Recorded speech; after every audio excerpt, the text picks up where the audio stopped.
Attention, all curious minds, innovators, and trendsetters. It's time to pause, lean in, and get ready for an extraordinary journey as we dive deep into the fascinating realms of life, technology, entertainment, and business. Let's explore, learn, and grow together. Brace yourselves, for the next thrilling episodes of Hipther Talks is about to take off. Counting down from 10, 9, 8, 7, 6, 5, 4, 3, 2, 1. And here we go. Hi everyone, Zoltan here. We're back again this week, and this time we're talking about events, and especially since I have a special guest here, Gareth Langley, CEO at Piing. Hi Gareth, it's nice to meet you. Hi Zoltan, pleasure to be here. All right, so before we dive into the questions, as we usually do, we like to hear what our guest has to talk, and especially we want to hear about your background. So Gareth, give us a walkthrough. Okay, so I'm the CEO of Piing. I'm one of the co-founders, and we make games for crowds. So imagine 50,000 people in a stadium, in a sports stadium or a live music event, all playing a game on the big screen using their phone as a controller. And that's what we do. All right. And that creates new advertising opportunities for brands and sponsors and fan engagement, which is at the heart of what we do. All right, so you have been always involved in the events? No, so our background, my background is the same as my co-founders. So we originally were all from a digital agency background. And between us, we've all co-founded 3 different digital agencies in Manchester. And we won lots of awards for all of the wonderful work we did. We made things like hyper casual games. We did lots of work in the museum space. So mixing that real world and digital together. And the agency that I co-founded, we did a lot of work with broadcasters. We made games for the BBC, made games for Channel 4, and where we were really interested was in is making mass participation TV game shows. We were involved in about 2 or 3 pilots with UK broadcasters about how can you make that participation for hundreds of thousands of people at home meaningful? How can you get beyond voting to do something that actually means something to the people that are watching and taking part in that TV show? So that was my background. And then about in 2019, we had an opportunity. So Piing was a side hustle for Adam and Ed's agency. And they had these beautiful 30-player games that take place on the big screen. So you can steer a buggy up the screen using your phone as a controller all through the browser. Really, really, really good fun. And there was an opportunity with Manchester City Football Club on a project called the Man City Startup Challenge, where they were looking to work with companies like us to do new innovative things. And they essentially came to us and said, we love your 30-player games. Can you do one for 55,000? So our reaction, if you can imagine, our brains are bouncing in different directions. And on the one hand, it was like, whoa, how's that going to work? And how's that going to work in a stadium? What's the internet connectivity like? How's it going to work from a gameplay point of view of making something that's meaningful? And then the other part of our brain was, this is fantastic. This is really exciting. And that was the light bulb moment for us, really, was although Man City were coming at it from a fan engagement perspective, we were thinking about it from the marketing opportunities and the branding and the sponsorship opportunities. And we sort of asked the question, how much do brands currently pay for a TV commercial that's happening at half time that nobody's watching? And we said, we don't know. We don't know. Is it £1,000? Is it £10,000? Is it part of a bigger package? We don't know how much they pay. But how much would they pay for something that engages 10,000 people, takes the brand off the big screen and puts it into their hand, and then might have another 10 or 20,000 people cheering along? And we said, we don't know, but whatever they pay for a TV commercial that nobody's watching, they are going to pay at least the same, if not more, for something that's hugely engaging. So where we are now is that we believe that this is the future of fan engagement, and the future of fan engagement and brand activation has to be mass participation. So by 2030, fans at every great event on earth, from the Super Bowl to a Beyonce world tour, will be taking part in huge digital activations with everybody else in the arena around them. Yeah. Fans at home will be taking part too, and brands will be using these channels to directly communicate with these fans at home and all over the world. So essentially, that's what we do now, is these games for 50,000 people and another 50,000 to 100,000 at home. Yeah, so yeah, I've read and I'm really excited to have you, because Piing has been at the forefront of mass participation in digital activation in sports and live events. So can you share with us the journey of Piing and how you managed to carve out such a unique space in the fan engagement? Because it's very unique. Yeah, so the opportunity happened at sort of the end of 2019, and that's with the Man City project. And it was to the beginning of 2020 that we decided this is what we're doing. That was the pivot, that was the change, and we all came together to form the business as it now stands. And obviously 2020 was a challenging year for everybody. Yeah. But for a company that make games for crowds, it was difficult during a 2-year period when crowds were illegal everywhere on the planet. So we had to do a pivot like everybody else. And what we changed, where we started was this, our core was around bringing people together in this shared experience. And we used to have a lot of clients that would say, this is really good fun. Is there any way we can have people from afar joining in? We're like, no, you don't understand. It's all about people being in the same room. Yeah. And then suddenly, when that couldn't happen, we're like, oh, maybe our clients have got a point. Maybe actually it's quite useful having people joining in. So we took that as an opportunity. We were due to go live with Man City as part of that pilot on the 14th of March 2020. And then on Friday, the 13th of March 2020, everything got closed down. So that didn't happen. It took place about a year and a half later, that pilot. So we got together on the Monday morning after that and said, right, this is an opportunity for us to build a brand new platform from the ground up that can scale to hundreds of thousands of people, that we can deploy very quickly. We can have several of these games happening at the same time in different places around the world.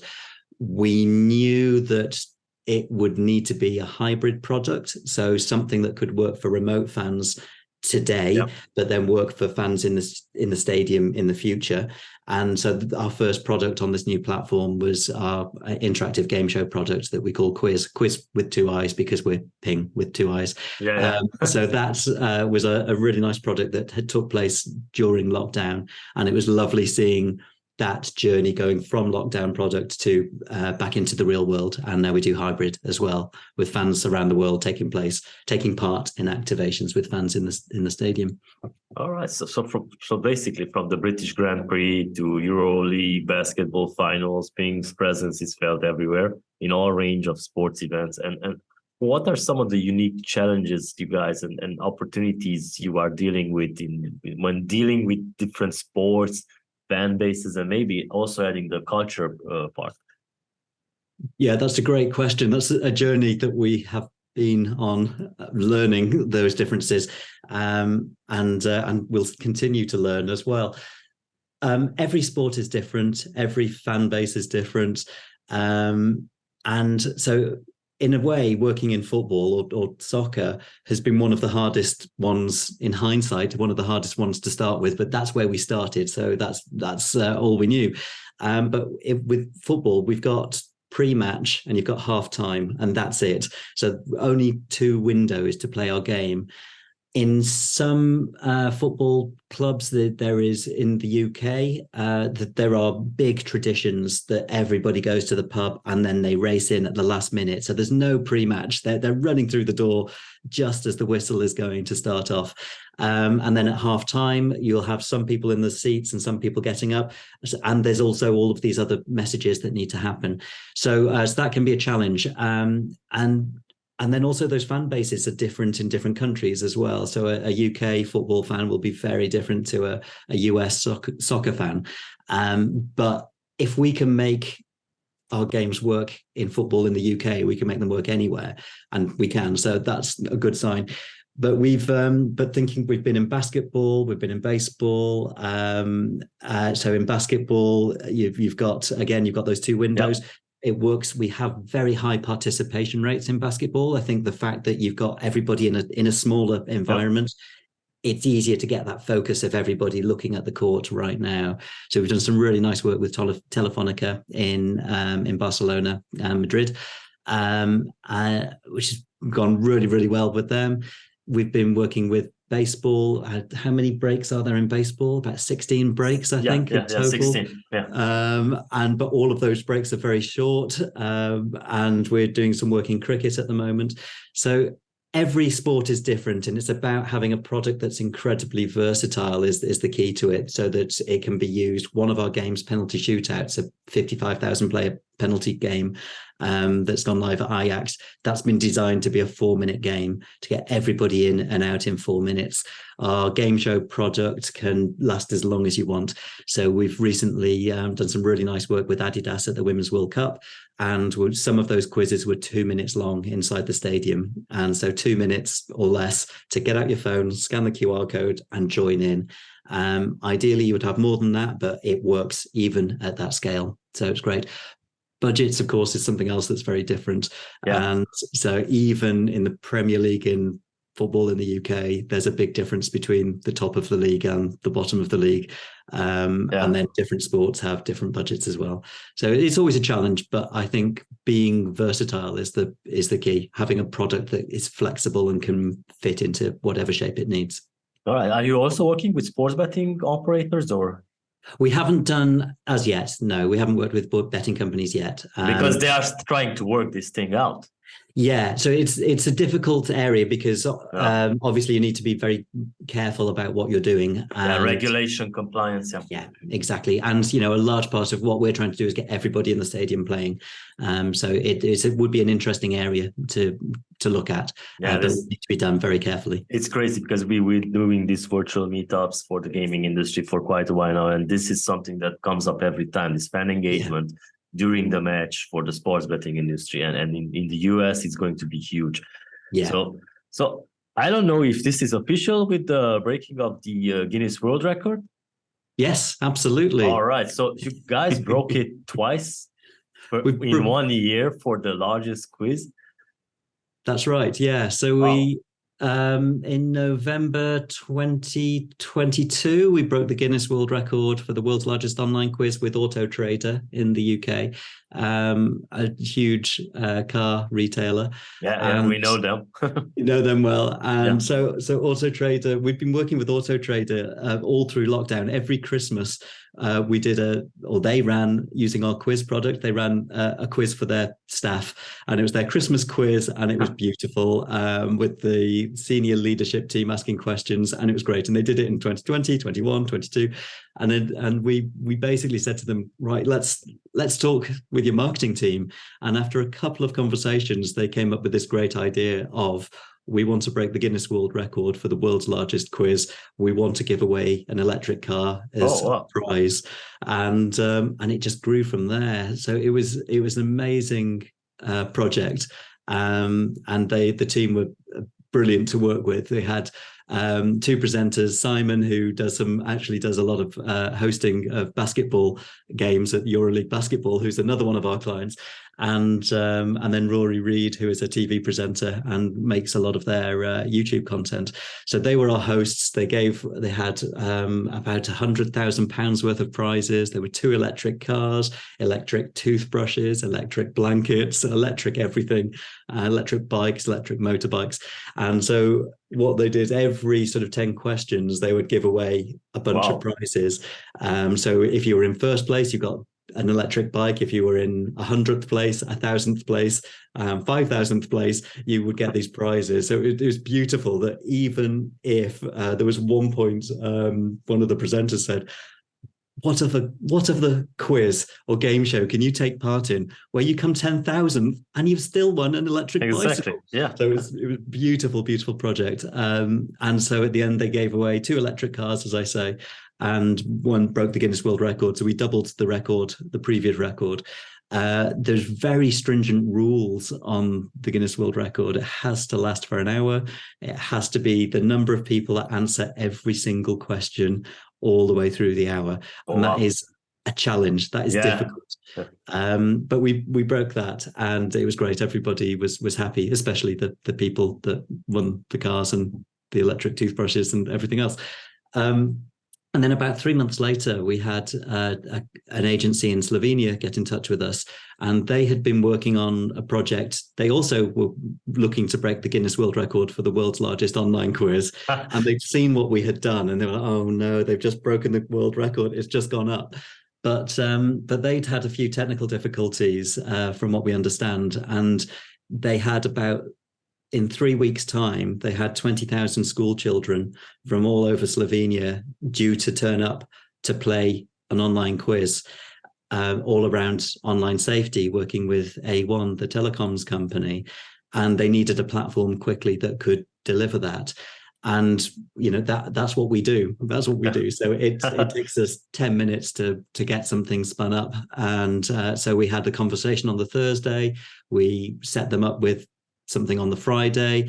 The Monday, we went and changed it all into Slovenian for them, and it was all ready. It was great. So they had 20,000 children turned up to play this quiz, and they doubled the world record again with the number of people that answered every single question. So it was a great success.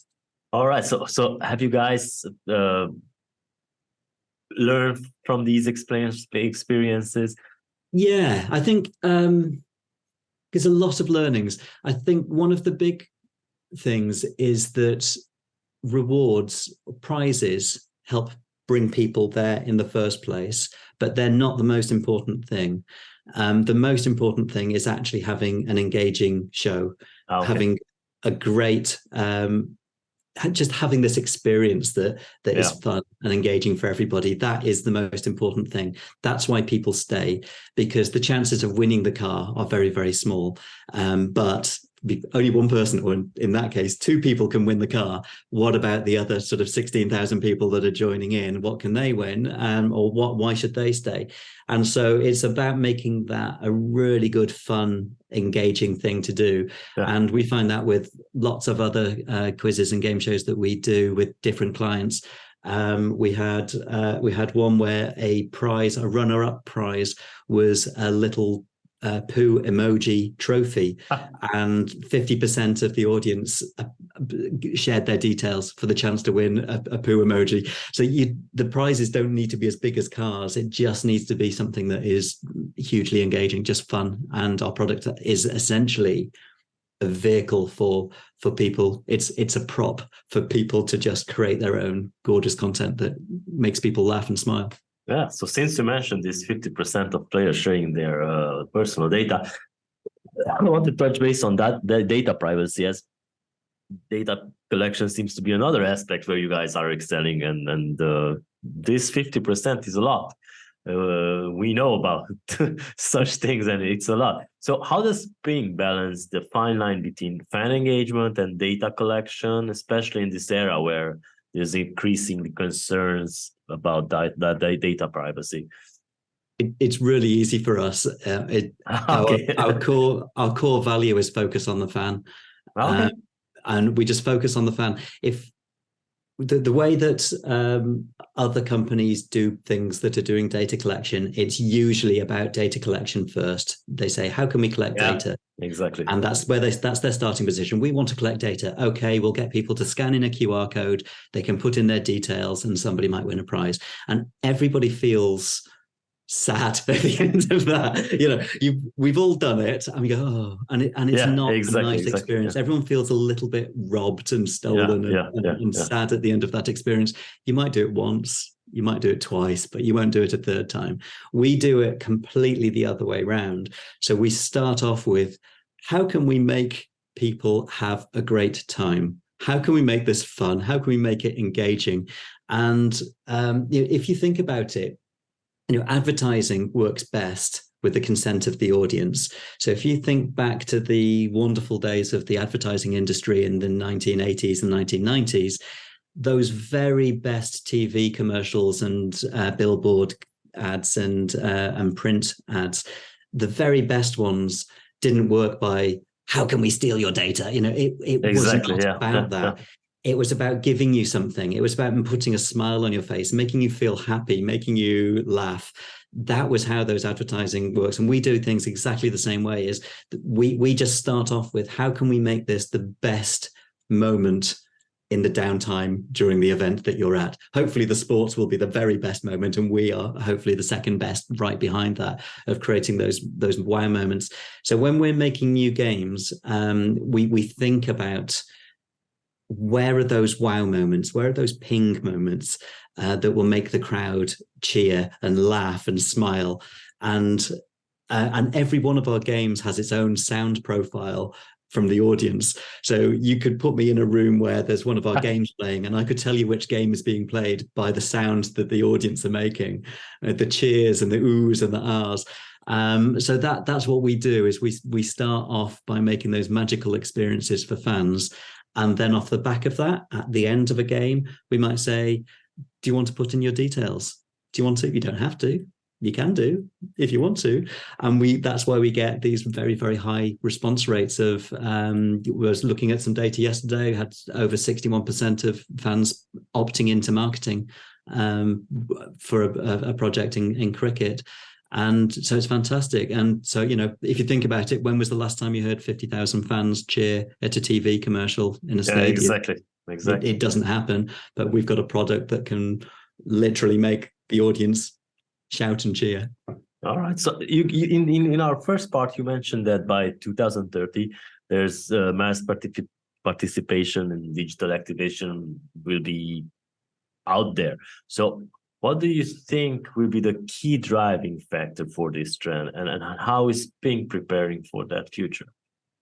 So there's probably four main areas, really. I mean, smartphones, they're ubiquitous. Everyone has a smartphone, so that's done. Big screens, nearly every stadium has a big screen. Some of our products don't even need a big screen, so that's done. The next one is stadium connectivity and being able to get a good phone signal. That's growing, exactly. So in some countries that's a problem that is solved. In other countries it's a problem that is disappearing very quickly. So we've found in the last 3 years, 3 years ago, the first question everybody would ask, from clients through to people like yourself, is, what about the stadium connectivity? These days it's about 1 in 10 people ask that question now, because it is disappearing. And that's a problem that will be solved and won't be a problem in the next few years. So the next one really is around customer adoption. So at the moment, the clients that we work with, and we work with rights holders, we work with agencies, and we work with brands.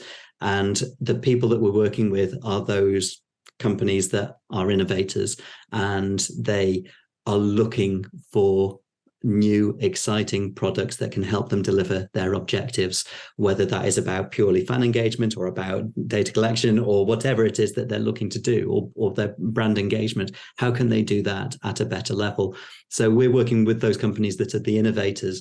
What will happen behind that is that the more of what we do and people like us do, it will become more normal to be doing this. So there will be, we'll go from those innovators through to the mainstream clients behind that are following, that saying we need to do that too. I think that will be the biggest change, will be when it becomes normal. All right. So I'm not going to leave this to our part when I press the button to stop recording.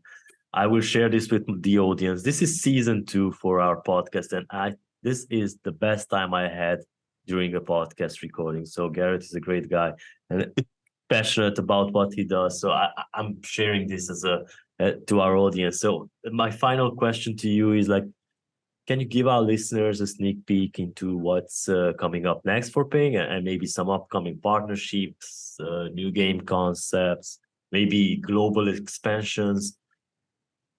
Yes. So we have global ambitions. We already we consider ourselves as a global company. We still consider ourselves a startup, but we're a global company. We're working in the United States. This year we've been in the United States. We've been in Australia and New Zealand, the UK, Europe, everywhere.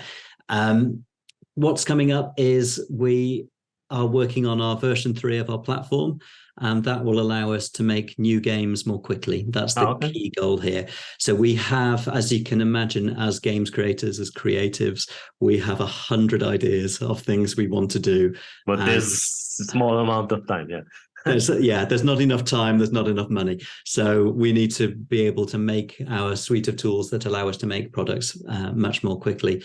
What's coming up? We've got some really interesting partnerships that are happening now. We're working with the cricket's right holder about a partnership. We've just signed a partnership with the Tampa Bay Rowdies soccer team in the United States. We should be in the NFL in Germany and possibly the UK in November. We're working on the version 3 of our platform, which will allow us to make new games much more quickly and much more easily. So we've got lots and lots of things that are coming up, and this is just really exciting. We consider ourselves a global company. We're already working all over the globe, and we really want to do more of that. The 2 key markets that we want to do more of is in India, and that's why we're looking at cricket as a really exciting sport for us to get into India. And then also the United States is obviously the key market. There's 73,000 commercial breaks in the top tier sports in North America alone. So there's a massive opportunity to change how fans engage with brands in those sports. So that's what we're up to, taking over the world, making the world more fun, one game at a time. And that's how we end this on a high note. And thank you so much for your time, Gareth. And thank you for our listeners for tuning in. Make sure to subscribe. We will see you back here next week. Gareth, once again, thank you so much. Thank you, Zoltan. Pleasure to be here. Thanks so much. And that's a wrap for this section of Hipther Talks. Thank you for being a part of our journey today. Don't forget to tune in next week for more insights and discussions. Stay connected with us on Spotify, YouTube, Google Podcasts, Amazon Music, Apple Podcasts, and more. Until then, keep exploring and keep growing. We'll see you next time.